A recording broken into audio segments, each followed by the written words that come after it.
Hello, magandang buhay guys sa inyong lahat. Kumusta? Kumusta ang iyong mahal na araw? Yung mga nagse-celebrate ng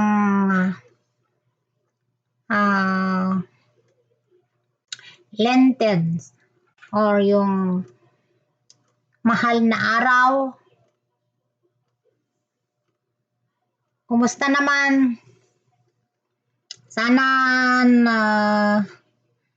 ang tawag nito nadama or naipadama or naramdaman ninyo ang pagmamahal ng ating poong may kapal sa atin dahil sa kanyang pag-ibig ay inialay niya ang kanyang buhay sa kanyang mga anak. So ibig sabihin tayo yung kanyang mga anak. Kaya gayon na lamang ang kanyang pagmamahal sa atin, ang nag-iisang anak ng Diyos. Pasensya na guys, yung anak ng alaga ko nagtutugtog na naman sa kanyang kama kasi umakyat na sa kama niya. Ako guys, wala, dito lang sa bahay. Nagmuni-muni, nagdasal, nakinig ng mga worship song, nag-live sa YT para may pumasok na WH. Kasi pag walang WH, maalis yung ads. So, kailangan talaga. Tsaga-tsaga lang. Mahirap talaga. Pero, kagaya ng umaakyat sa hagdan, step by step, kahit mabagal magsahod, sige pa rin. Pang ano lang ba, pang palipas ng oras. Kasi, ang laki din ng guys, pag walang YT, sa totoo lang talaga. Malungkot. Iba yung YT, iba yung Facebook. Para sa akin, mas masaya itong YT. Kasi kahit ilang taong pa lang akong nakasali sa YT, kumbaga sa Facebook 2011 pa ako nasumali sa Facebook. Pero malayong-malayo ang naramdaman kong saya dito sa YT. Kasi yung nakakapaggawa ako ng pwede naman sa Facebook, pero hindi ko ginawa yung YouTube, mag-video na hindi ko ginawa yun. As in talaga, hindi ako, yun lang, ng mga pictures, pero yung mga video, hindi ko ginawa. Kasi, mas mano yung ko dito sa YouTube. Mas mano yung saya ko. Kaya, ang laking tulong talaga itong YouTube, lalo na nung nawala si Lola, nawala yung nanay ko, yung manugang ko na isa, ng asawa ng parang kumbaga dito ko dinadaan yung mga lungkot. Kasi ang hirap talaga, 'di ba? Siyempre nandiyan na yung pamilya natin pero malayo naman. Hindi naman oras-oras makasama, makausap. Siyempre gumawa tayo ng ibang paraan para naman malibang yung ating sarili, para hindi tayo masiraan ng diyan. May depressed na nga sana wag naman. Kaya tayo na lang yung gumawa ng paraan para maibsan yung ating lungkot, yung ating mga problema, kahit gaano kabigat.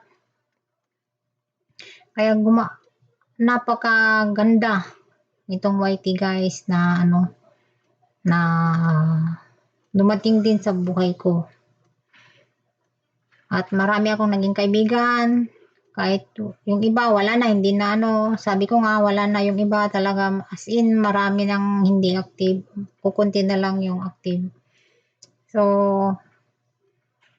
gumawa ako dito para kumustahin nyo kayo, yung mga ng mahal na araw. Maraming nagpiknik sa mga pinupuntahan. Kaya minsan rin ako, Kasi yung, kasi sabi ng nanay ko noon na pag ganitong mahal na araw, mostly na ano yung mga ano, disgrasya. Karamihan dumarating yan. Sana walang nang masamang nangyari sa inyong mga ano, yung mga outing sa mga malalayo, lalo sa tubig. Kasi piligro, mas piligro daw, mapiligro pagka ganitong. Alam nyo nung bata ako, nung mga siguro mga 9, 10, ganyan na, 11, 12, hindi ko ang ano nun, talagang sa bahay lang kami, wala kang makita, walang ano na nagpipiknik, yung mga nagiinuman, yung mga nagkakantahan. Nagulat nga ako nung may time na nagbakasyon ako noon. Nang alam ko, pag mahal na araw, walang nagsasaya. Wala yung mga outings, yung mga ano. Abay, may time noon na nagbakasyon ako, matagal na yun. Nakita ko yung mga kapitbahay namin. Nag-ano sila, yung mga Friday ayun, Good Friday yun. Biyernes Santo. Nagpiknik sila sa ilog. Ayun, may nadisgrasya. Ang alam ko noon, hindi ano yung pagpiknik-piknik. Ang laki na pala ng pinagbago. Kasi nga nung bata ako tapos nung nag-asawa ako, hindi ko na ano yun, hindi kami nagpipiknik, hindi kami nagano talaga. Pero nung malalaki na, medyo yung mga anak ko medyo malalaki na sila. Ayun, nag-iba na. Nag-iba na ng ano ng Holy Week. Ang laki ng pinagbago. Yan, nandiyan na yung mga nagkakantahan.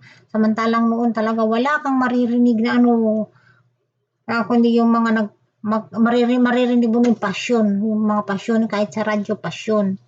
Ngayon wala na, ibang-iba na talaga. Nag-iba na talaga as in. Noon ano ba yun? Parang nakikidalamhati.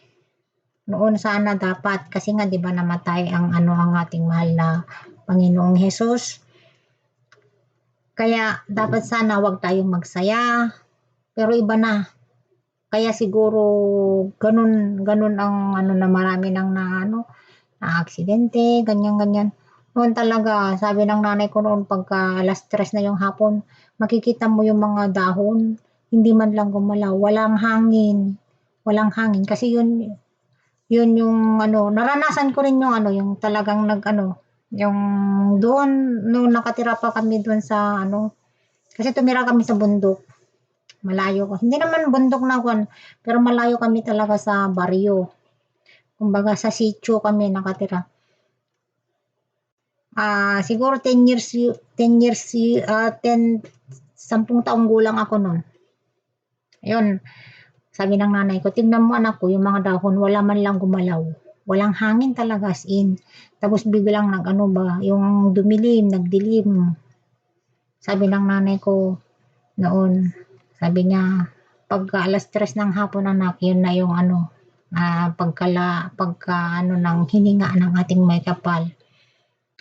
Nalagutan ng kanyang hininga. So, tingnan mo ang mga dahon, pansinin mo yun anak.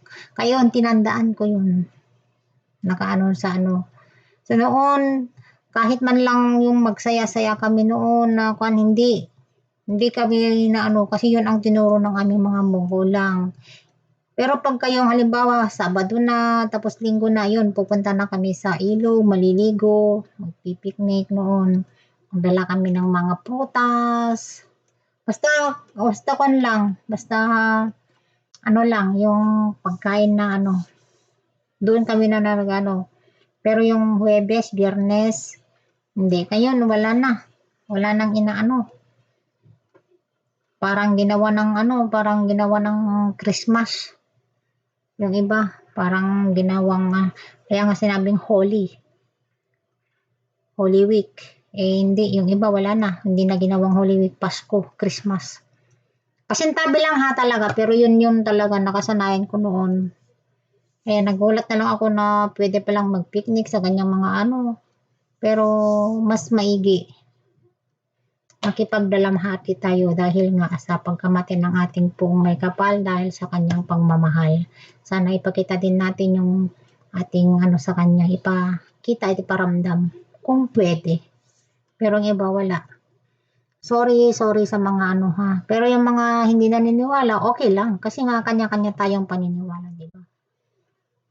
At sana, meron kayong napulot na maliit man lang na memory. Kasi naalala ko lang talaga, guys. Sarap balikan ng mga panahon na masasaya, malulungkot. So talaga hindi pwedeng ibalik ang kahapon. So hanggang sa muli, guys. At maraming salamat sa inyong lahat. God bless. Ingat tayo palagi. Sana walang iwanan. Thank you so much. Bye-bye.